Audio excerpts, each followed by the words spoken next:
Well, let's face it, we're living in the age of AI. Let's face it, every day brings a new technological advancement and a new conversation about how technology is shaping our lives.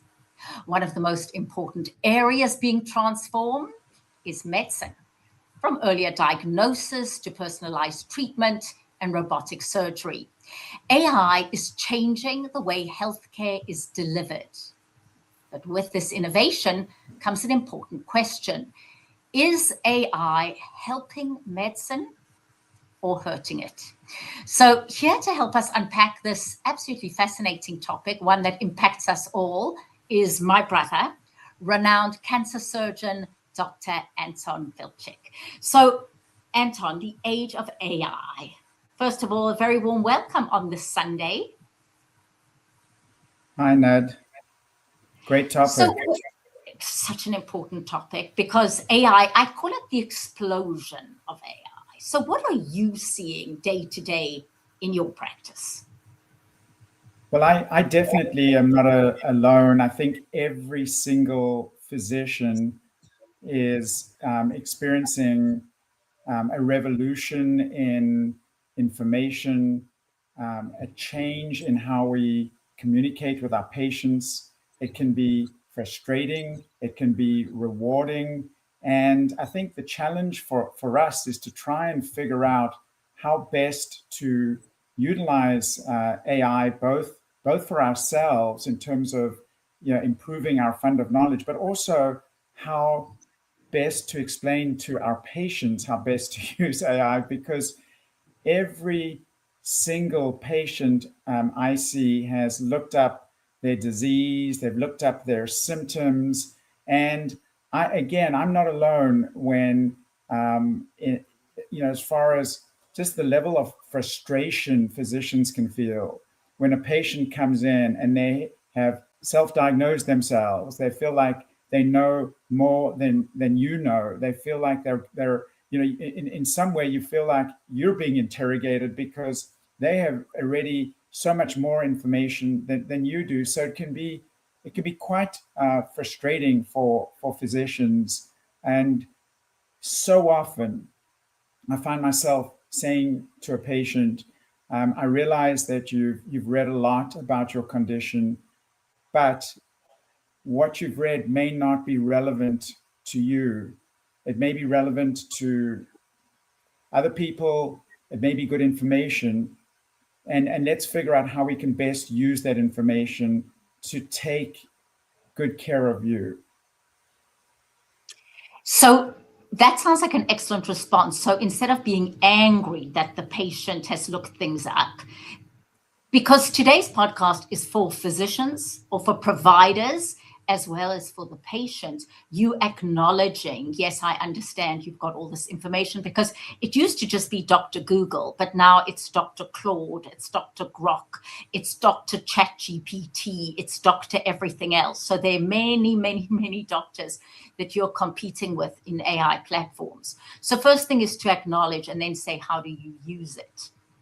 And are you saying that you can have all this information? It doesn't always apply to you as the patient once you've examined the patient. Have you seen that? Correct. And I think that that's extremely important, because let's break it down. AI lacks access to your medical context. AI can make unsafe errors. AI also cannot take responsibility for your care. And AI also doesn't have an ongoing relationship with you. And as it is so important for a physician and a patient to have that relationship, AI cannot examine you. Decisions are not made based on just a bunch of questions. AI can also be dangerous. AI may misjudge how serious your condition is and may advise to do certain things or to be monitored over a 24 to 48-hour period rather than seek emergency care. AI can also sound very, very confident and very logical, but AI doesn't have access to your vital signs, your labs, your imaging. There's so much that goes into decision making. And I cannot stress how important it is to have that conversation with a patient and to examine the patient before making a decision. There are so many times that my decision completely changes after having that conversation. While AI may provide the recommended treatment, and that may be the right treatment for one individual, that may not be my decision process may completely change in terms of whether I should do a procedure, how to do the procedure, whether alternative options should be considered first. And so I think that the relationship with the physician is so important and cannot be replaced by AI. I think that I'm not against patients, reading up on certain things, but I think it should be done under the supervision of a physician. It can be comforting. It can provide additional information, but it cannot. In fact, I think it's dangerous to replace the physician as a decision maker regarding your care. And fortunately, there are studies that still show that patients still trust their physicians more than they do AI. Well, it's interesting because I had a friend recently who said she had a sinus infection, and she says, but she's gone on to Dr. Chat and she's following Dr. Chat's protocol exactly and hopes to get better.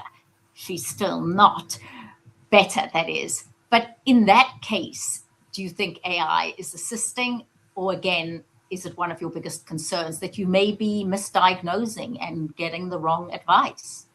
I think that you may well be getting the wrong advice, and you may well be, misdiagnosing.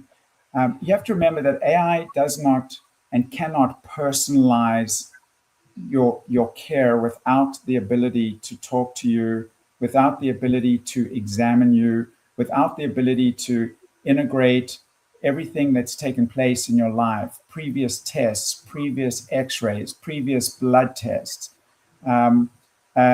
your previous procedures. All these factor in to decision making. And the example you just described of your friend not getting better, there are a myriad of reasons. And so the information that your friend may have got may in fact be harming her or him. And the other thing is the whole reality of, let's say, antibiotics. So we know that taking of antibiotics should only be taken under certain circumstances, right? It has to be bacterial, not viral. So AI can suggest an antibiotic, not knowing that you've already taken 3 or 4 that year. Oh, absolutely. And not only that, AI has become so sophisticated that it'll provide you references, or it'll provide you papers that you can read.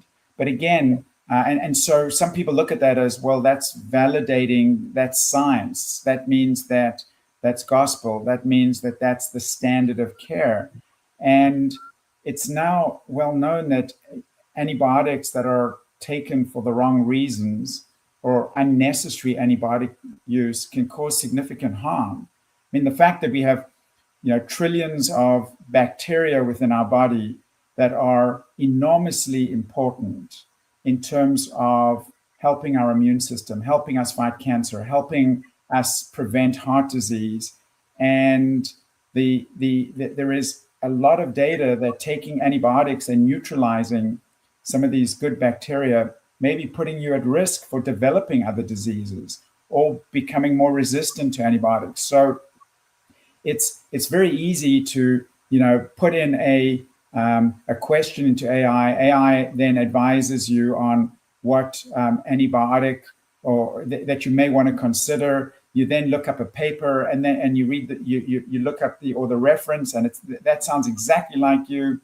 and you somehow have got some antibiotics lying around your house from a previous time. So you think, okay, so it'll save me a visit to the doctor. You take the course of antibiotics when you really don't need the antibiotics, and you've likely caused yourself some harm without even realizing it.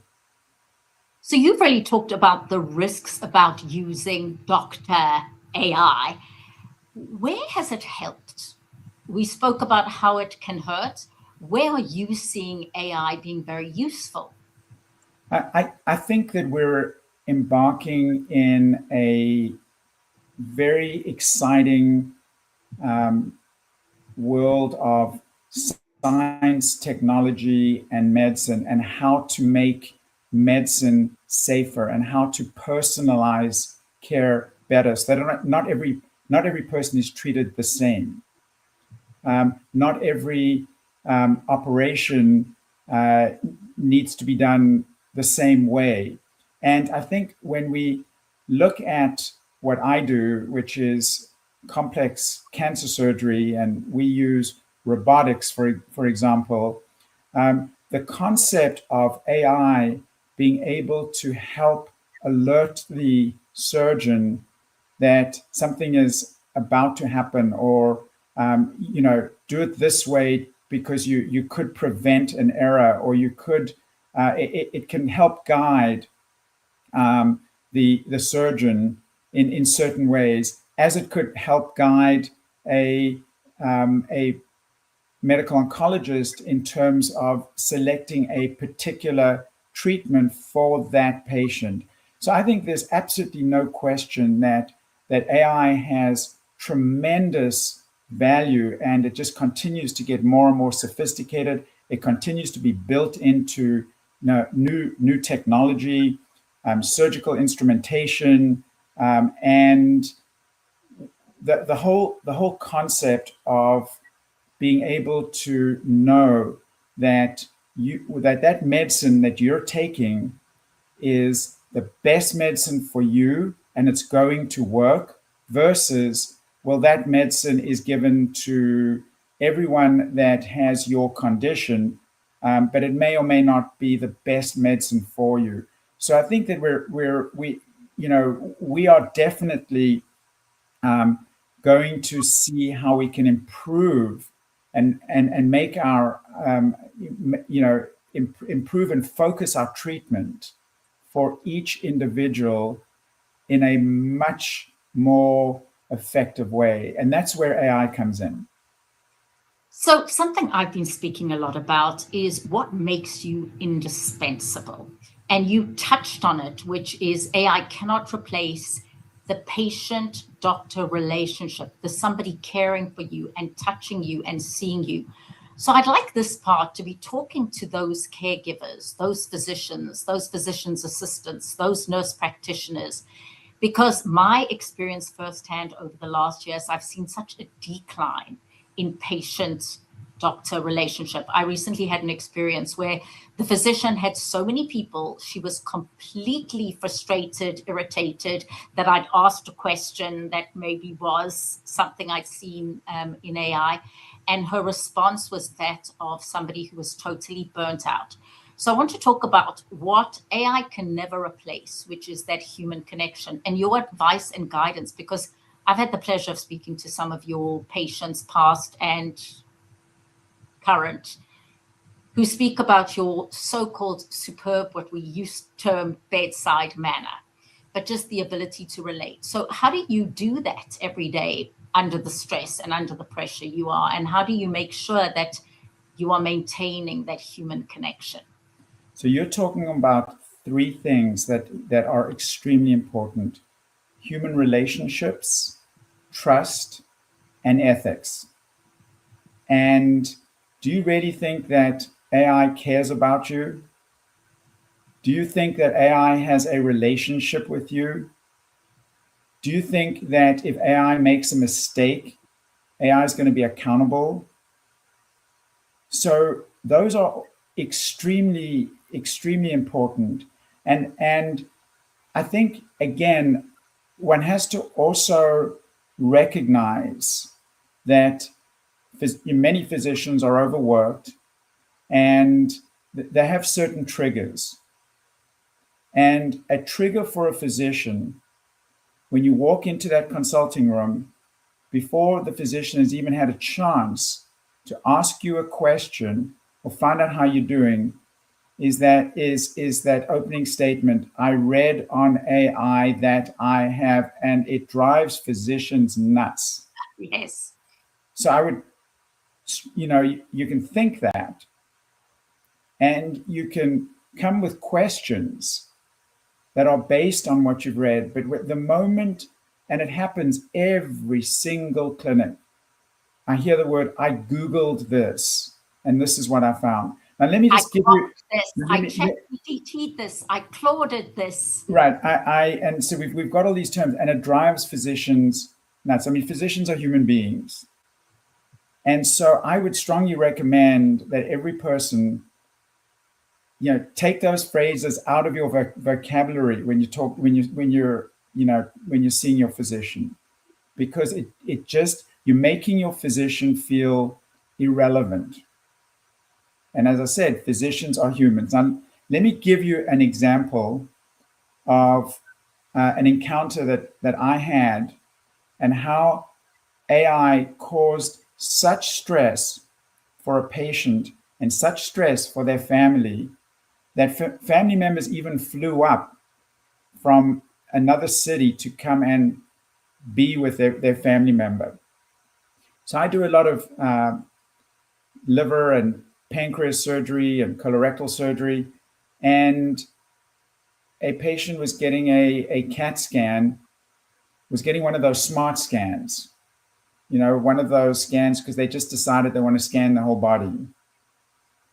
And the scan came back as a pancreas cyst.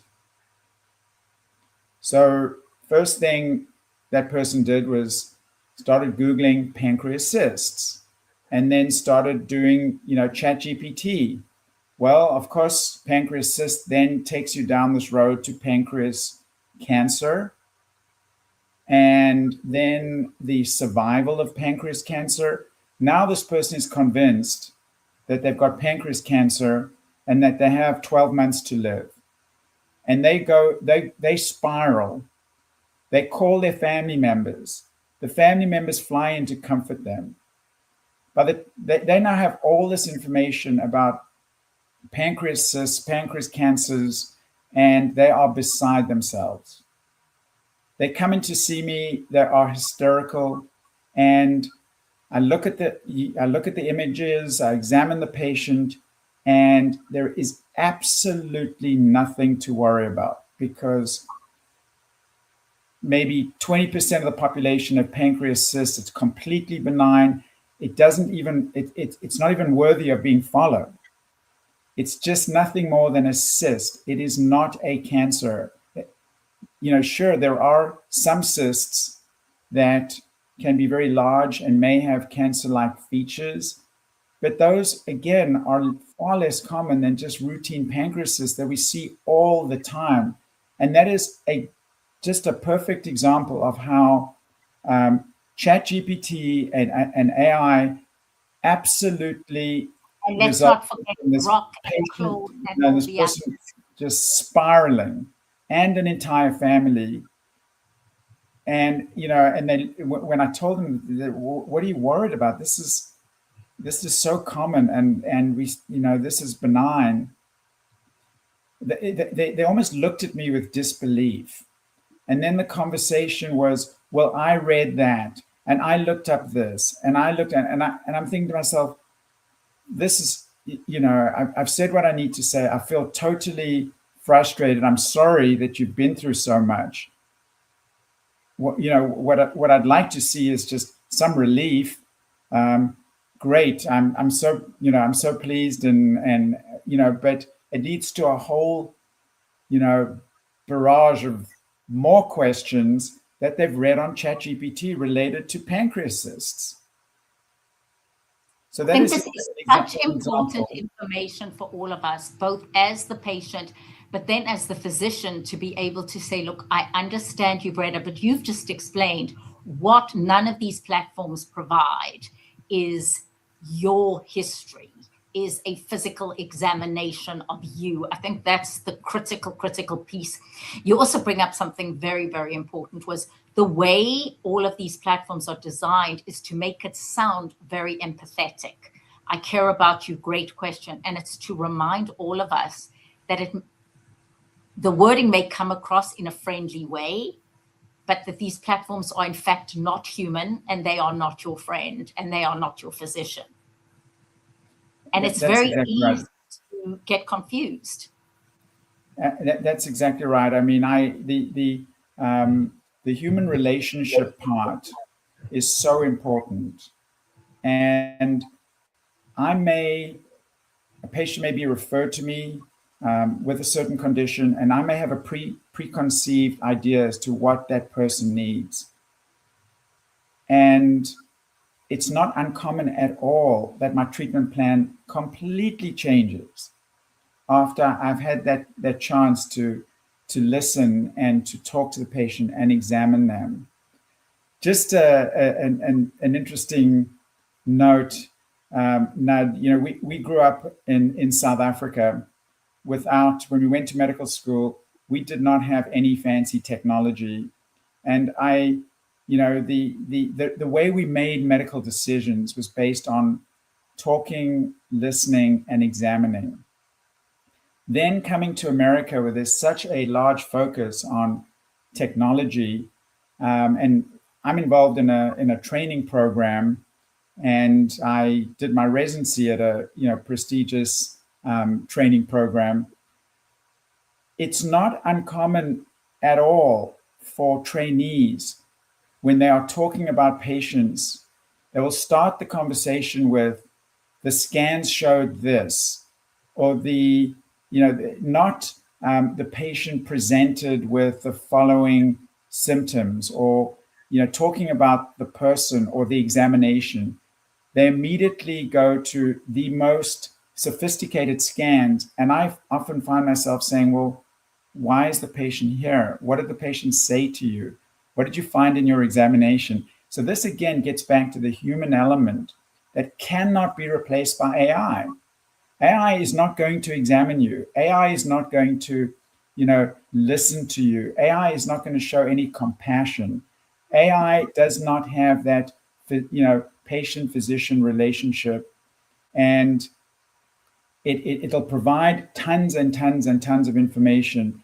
And I think that's good. Store it, but do not walk into your physician's office. And this, I mean, listening to your situation, I'm trying to defend the physician. You may have hit a nerve with a busy physician that day, who was trying to get through seeing a whole bunch of patients, get through doing the medical records, and the last thing your physician wanted to hear was the word AI or Google suggesting that you already know something that they don't.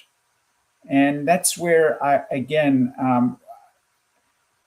you talk to all of my colleagues, the word Dr. Google just absolutely hits a nerve. Or now the word Dr. ChatGPT.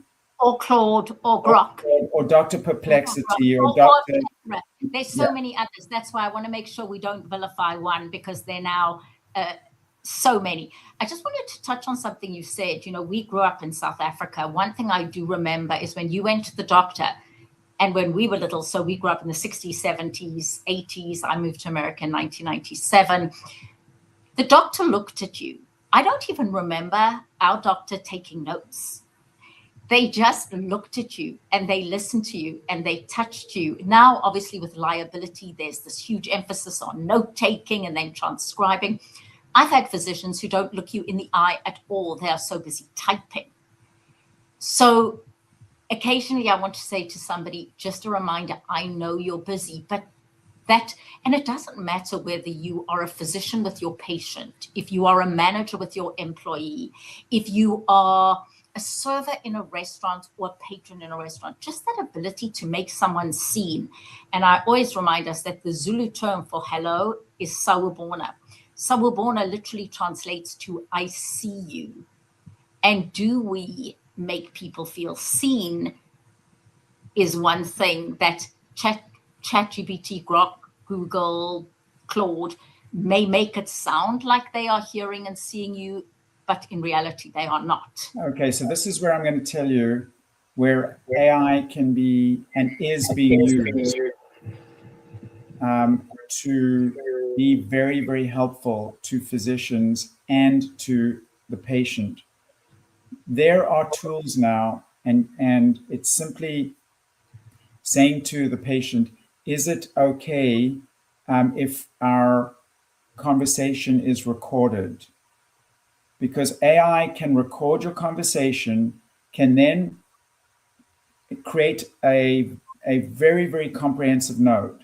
And so you are looking at the patient, you are having that conversation, the patient is being heard, and all this is being captured in a note that then you can edit afterwards. And so this is where AI is really revolutionizing the way we take care of our patients, taking a lot of the time that physicians really don't like, which is having to, and that's the reason why physicians are staring at a computer typing while talking to you, because they don't want to at 8 p.m. have to start charting on 20 different people. And are you using that? Are you using absolutely that? So there are a number of I when I see a patient, I don't have a computer in front of me. I sit opposite the patient, and I use either that meeting is being recorded and it goes into a note, or I have what is called a scribe. So it's a person who is listening to our conversation and is putting all the notes into a chart so that I can concentrate, so that I'm not staring at a screen. And so there are many ways right now where physicians can be physicians. And is that confidential? I think the biggest concern is confidentiality. So if you have an audio recorder and it gets transcribed into notes, it's completely confidential. It's and there are various different apps, and it goes directly into your medical record, and it's totally HIPAA compliant. Yeah, it's and there are several. We use a particular one, but there are several of them around, and most major medical centers are now integrating AI into that, so that physicians can be physicians and not, and a lot of the paperwork and a lot of the time that's spent ordering things is now can be automated in a HIPAA compliant way. So that's where AI is certainly being it's enormously helpful both to the physician, and the patient is actually having more human interaction than what you just described, which is a physician staring at a screen and patient sitting in the corner of the room wondering, is this person ever going to look at me or examine me? And that has happened to me. So if you're just joining us, our conversation today was around, is AI helping medicine or hurting it? And my brother, the brilliant cancer surgeon, Dr. Anton Bilchik, has really helped us unpack the many nuances. So as we end today's conversation, let's just go back to really just to wrap it all up. If you could give one piece of advice to patients navigating this new world of AI-driven healthcare, what would it be?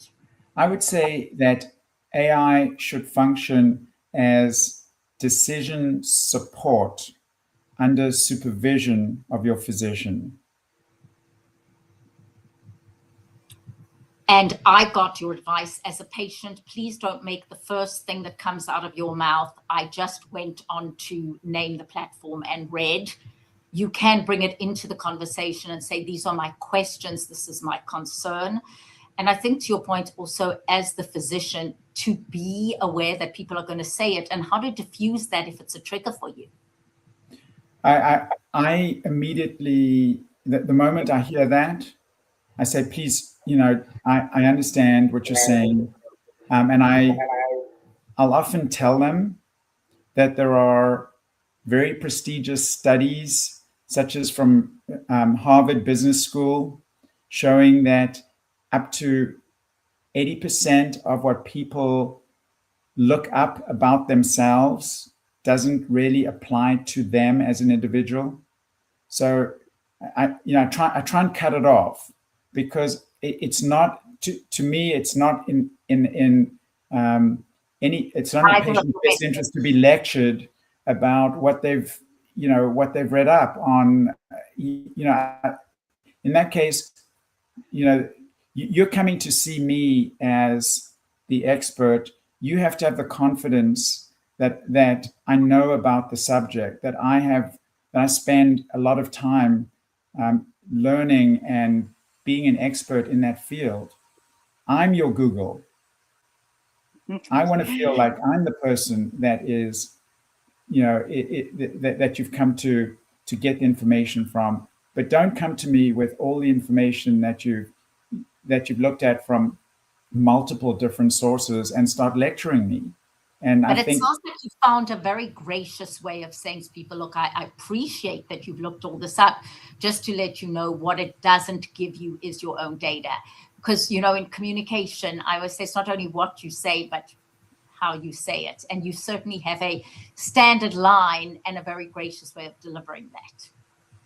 right, because otherwise you're stuck, literally discussing what your patient has, and it could take up most of your meeting with them, and you really haven't even had a chance to find out how they're doing, find out, talk to them about their symptoms, go into their past, spend more time examining them, talking about treatment options. It's actually not helping the patient. So one thing that AI cannot replace is the conversation we are having now, is the spontaneous discussion around what AI can't replace. Now, AI could certainly help us transcribe this conversation, push it out on our various platforms, but just that absolute connection that I am so grateful to have with you. So if you have just joined us at the tail end of this conversation, it will be on replay. If you have concerns or comments, please engage with us about how you've used AI to help you with your health issues, or if you've got a story about something that you didn't know, or anything you'd like to ask. We will address it in our next segment on Live Long, Live Strong, Live Healthy. And just a pleasure to always see you. And I say there's nothing artificial about genuine connection. Thank you so much. And Nad's happy birthday to our younger brother, Brian. Dr. Brian Bilchik. Happy birthday. Happy birthday.